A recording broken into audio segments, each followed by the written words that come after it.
Anar malaken yam kana dial content barwanya lengwa same biya kamal ka nwa TV. Jo bana linga bana rwacha katin kondalat karodian rewicha ka South Sudan.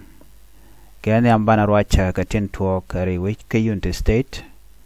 Gwan michikir mayadi chedich jaja jakten. Ko banwari bako displace. Ke bako jochre dorken. Ka gwas mentama a gwat ka kwipor ko de na de ka pur ka belin kono de kule sham ko en kuma South Sudan telekwen metoba me kamenetin konti la civiliani re winten kondin tekaten bana rache kamen bejbeja jeng no reja re ko re titine ke ko re chato kame kuma kirme yadit biya kamal ka no TV bana jome bana jeling ka do brande kon linka ja en wale shanka jandang ro ka pai bakel ron kina dang ro jandang ro dich kenyam shanga wale ala shanga jandang ro ka pai bakel ron kina dang ro jandang ro dich jen a well refugee stay a shang mala tesloach la jalat ke netin kontin lo ka refugee wi mon kelio lat ke je ka kamni re wi mon kelio ko shang magwa shang mi nyot ke jen go shi refugees chakalwak netin kontin la organization shit ke je humanitarian luag dialan kon tup kalwak rewine dial wi mon kana me dara ta luaj ba ko shi kon diala shop kne diala kon din chi shop ka kamni tin chi tegdien chalet chi chakan amat ko ngai kon agwa an tie kam chi tegdu chagwa ala kem o biten ka gwa mi chak ka ko kore buloy dor me dani jeneten bana jome ban jeling ka dobran cha toga je ani happy June 20 2025 refugee days kana dialan content ka kemne shang mlane diala kari manyen o shojaten shibiten gwadamo lob chugunjen o chuponi chagwa ki chiroje gwad me comfortable ka jano kan dorun kana kongwa la refugee gwad mi refugee kem gwad mi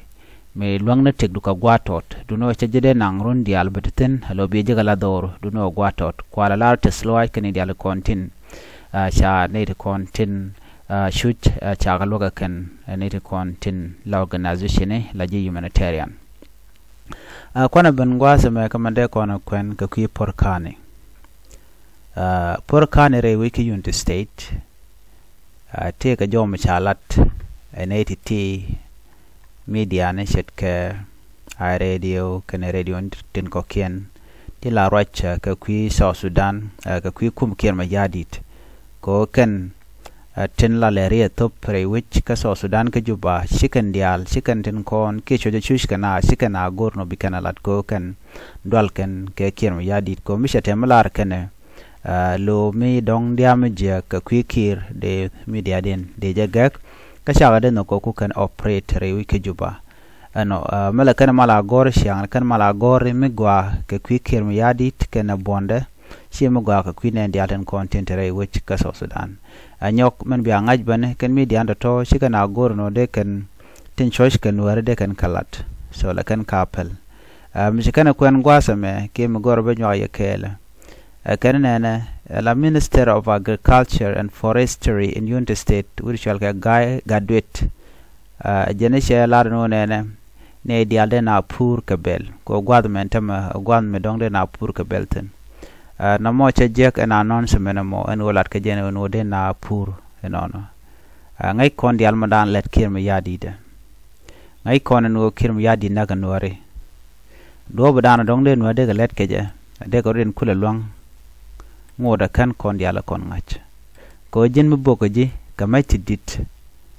boko neyti tiene gat man ando brander pur ka jere dwaramo der kul pur di dara bachelong changni porsche de gwa ko gwase me wona karwel anono antama lapin chetianga piu nyache ben ka jano gwan mala pur kana ka ngoda kerma yadit ngoda naga nore joja kare dor ken rewine kenten kontende ken belkul purten dob dande na pur ke je dob mi bejelong ko me boko yene shang re do dante yenten bay be mak kume kameji te ke je use helicopter ke gunship ne adob de na pur ka jamo nyu jen wo ramamo she chene de to chakanok de kon chular no kir ma yadi chenwar chakanok latin lade ki activity ne ke nyu de jen wo jitere kanware kane de kontin be chenga je ka lon kanware cheng na man lwa ka je anware ko kien ko bi kanware bi kan ka chenga je are le kana me mu ko le lade chala do por bel chaje tokie de na de pur ka bel ade kon kula laro nena netin content ke access ka por bel nere kon dong lankaro den kan kor kana shupka ke kan kirma yadit kana ka target ano tela man me sha boka jet ke kam culture me jito ka nasir kon tamre ka nasir tela me sha por rawi ka fan gak tela me sha por some part of unity state tela me sha por ko ne de ti gorka ka ke naka ka kuma kirma yadit and a part chalar no let ke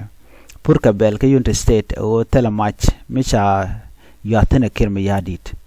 ano de kon gu ke dubro donc ne chunkel ke kirma yadit ke donkan kormo kana shupkaka ko mishang mukan kor kana shupkaran dong shiran jade logo no pura de dil purka bel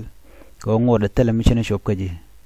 amen be dong shikir ma yadit ke kul ben chaje bu joy gwada dan ti ten la re doaru ko kira tam rai kona gore jen won werbu ko liure wika cam ka idp cam lo shui naten ngai kona idp cam la kula lep no kon ala bel kono kwala ngun lo chika na long bu na ke buat kini na ke bot bone gaton shushka ko ngai kona ala mungwana la pin la ri le long so chang kwana cham go badak la jana kon madak dagalong ko an un bo chene dial chegalong ka kwana danan kwala kamna ano kashina la purbore kema ke jini yo birar bu let ke gwad mo dong dir pruten jang aten bai benak jang bo kana tin kola nuare minen kon men o te ke neit nakana ke ne di shol kane kien tato ka tin kon tin charel ke kir ko benware bakadak